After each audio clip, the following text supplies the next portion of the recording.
Hi everyone, we welcome you to this afternoon news analysis.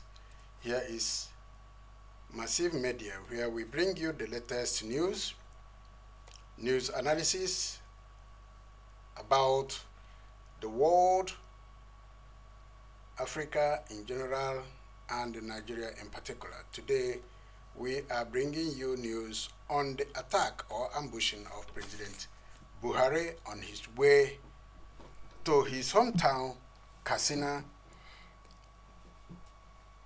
in Katsina State. While Muslims are in the Salah mood, and some of them traveling to Saudi Arabia for Hajj, Nigerian President Buhari decided to take Salah holidays in his own hometown in Daura of Katsina State, to commiserate with the community and look after his cattle. Before we continue, Massive would like to thank you and all the subscribers. We thank you. We also encourage our new subscribers and the viewers to subscribe to the channel. Our news is not ordinary news, but they are more or less comparative and analysis that reminds us about the things of the past we must have a little bit forgotten or not necessary in the present day history occurrences in Nigeria. Meanwhile, in today's news, we are going to bring you about this attack or ambushing of Fulani Herdsmen, Fulani Bandits, Boko Haram, Iswap, on a combined attack against the entourage of President Buhari, who refused to hand over to them millions of dollars, the same millions of dollars he handed over to Taliban of Afghanistan. News in detail. You will realize that for some time there has been crisis over the attacks all over the nation. Wherever it goes is attack. Everywhere in the Nigerian state there are attacks. We remember the attack in the church in Owo state, in Ondo state, in Owo community. We also remember the attacks in Imo State, Abia State, Anambra State, Ebonyi State. When it comes to the southeastern states, they refuse to accept that is the Fulanis, the bandits, and all the rest of them that were dumped in Imo State, in Abia State, in Ebonyi State, in Anambra State, Enugu State, that are ravaging the country. But when it goes there, instead of the governors to take time with the security services to check what is happening, they will invite the army to kill their people, to kill everyone. As long as you're a youth, you'll be tagged ECN, you'll be tagged IPOP, you'll be tagged Biafran. That is the nature of Igbo governors. But today we are able to extract this news where it is stated the newsmakers of Nigeria, gunmen ambush Buhari's convoy. In Vanguard, it was stated, just in, 2 injured as gunmen attack Buhari's a convoy. Now, this is the news in detail. For the newsmaker, it was reported by Malik Yahya from Katsina State. Unknown gunmen opened fire on the convoy of President Buhari today near Dutsima in Katsina State, says the federal government in a statement. Buhari had been scheduled to visit Daure for Salah break, and an advanced team of security guards protocol media officers had already arrived in the state. attackers reportedly opened fire on the convoy while on its way to Daura from ambush positions, and they were repelled by the military, police, and DSS personnel accompanying the convoy. This means that there was an attack. There was an attack because when the word repelled is used in a situation in this very attack, that means there was massive attack, exchange of bullets, and until they were repelled by the heavily armed military, police, and DSS. This is a lesson to those from the southeast. This is a lesson from those from the southwest. This is a lesson from those from the south-south. On the other hand, I refer this to lesson to southern politicians. Southern politicians should take note of this. For the first time, the team of DSS, military, and police guarding the president were attacked, and they repelled the attack in a heavily gun battle, during which 2 were injured, and amongst the 2 were the Assistant Commissioner of Police. 2 persons in the convoy are receiving treatment for the minor injuries they suffered. That is the news from the state's information services. When the president was organizing himself to enjoy himself in the state, who informed the Boko Harams, the Bandits, the Iswaps, the ISIS? Who informed them? Somebody must have. There must be a third person to reveal the information. The third finger that triggered the information out must be among either the security or from the presidency. Meanwhile, Buhari in a statement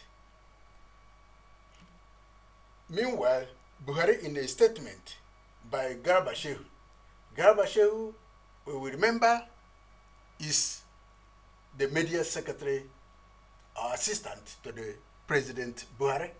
But Buhari, what did he do? He was going to enjoy himself, do the lesser Hajj in his state, commensurate with the community, but he has a lot of problems in his hand. That which he refused to acknowledge or refused to fight in other states, in the northeast, in the northwest, in the north central, in southeast of Nigeria, in southwest of Nigeria. When I mean southeast, it included the south and the southeastern state. Nothing has been done. He's doing nothing. Instead, they are shifting the rehabilitated bandits back to southeast, back to southwest, to organize themselves, to attack churches, to attack homes, to attack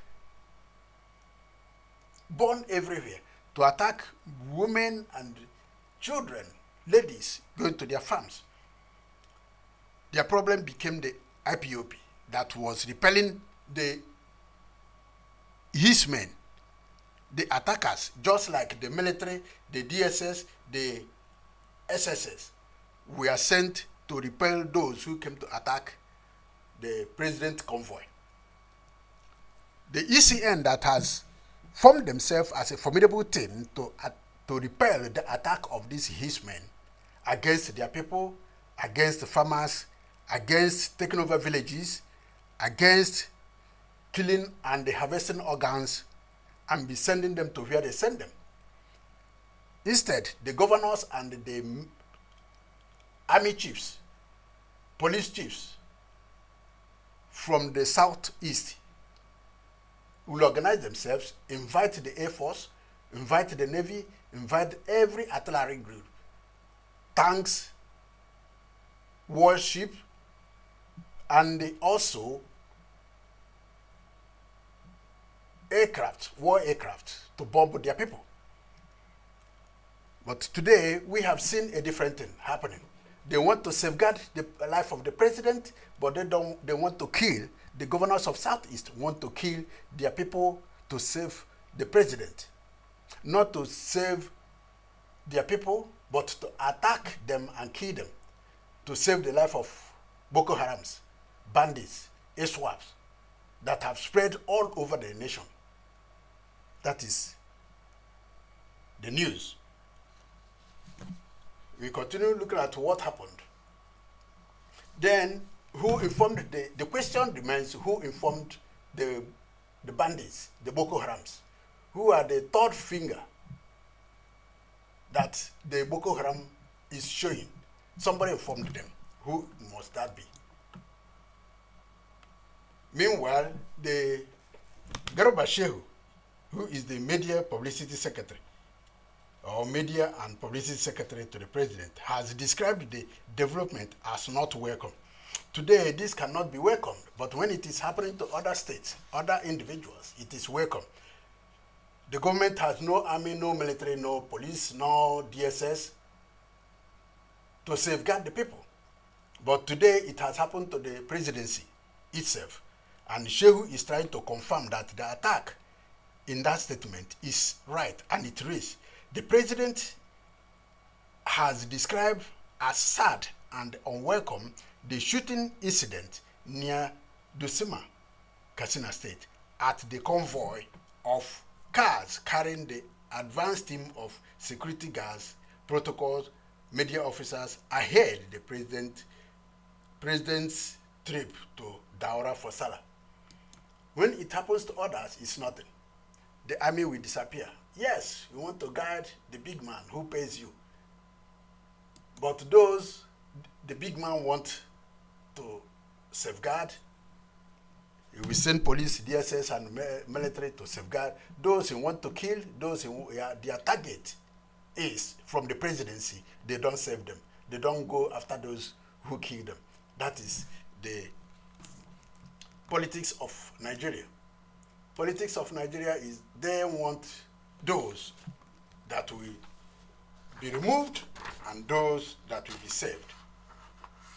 Meanwhile, the Imo State Governor, Mr. Hope Uzodinma, has given his, indeed, condolence to the presidency, and particularly to the president of Nigeria, Buhari. He has offered to carry out the personal services to him. And what is that personal services? He wants to secure him, that he makes him to realize that during the APC primaries, that he was the chief security officer that guarded the entire security of the primaries, that he can also be asked to be the security officer of President Buhari during this very period, before he leaves his office in 2 years to come, because he still has some years to stay. Almost the same time he will leave, so he can be his chief security officer. After all, he has been employing the services of Air Force, artilleries, DSS, police, to attack his own people in Olo, in Imo State. He has told them that he has killed almost half of the young youths in the state, especially from his own senatorial zone, where the opponent, former governor of Imo State, comes from, Rochas Okorocha, that he is there killing, because both of them are from the same senatorial zone. In other words, they are at loggerhead with each other. He has been killing the other side and believing that Okorocha is sending people to kill on his own side. So there have been war between the two powerful politicians in their state, Imo State. So with this application, he is waiting for the approval from President Buhari, and trying to see if he will be given the opportunity to be the chief security officer. He awaits the reply of Buhari. Has made him to realize, despite that the fact that he was not a military officer and a young boy during the war. He never saw the war, but he made his money in a way they helped him. Even though EFCC has appeared, even though the former governor has made it known to the presidency, they have said there is no problem, serve us, we give you whatever you want. And which means they were able to give him the staff of office as Emir of Imo State. And now he is doing the job. He's doing the job, but he awaits to see if the presidency will acknowledge his request. Thank you very much. This is our news for the day. We ask you to continue subscribing and listen to us. We bring you new analysis. There are a lot of things happening within the week. We'll come to you as soon as possible. Thank you and God bless you all. Subscribe, comment, and we'll come back to you. Bye. Share this in news. It's a very important news for people to know that it is not only happening in other states now, it's happening on the presidency, and that Chief Uzodinma has made his application that he can do the job he's doing in Imo State. We look forward to seeing if the Ebonyi State Governor, Chief Omahi, and the Anambra State Governor will also apply the same principle, the same as Uzodinma has applied. Thank you. God bless you all.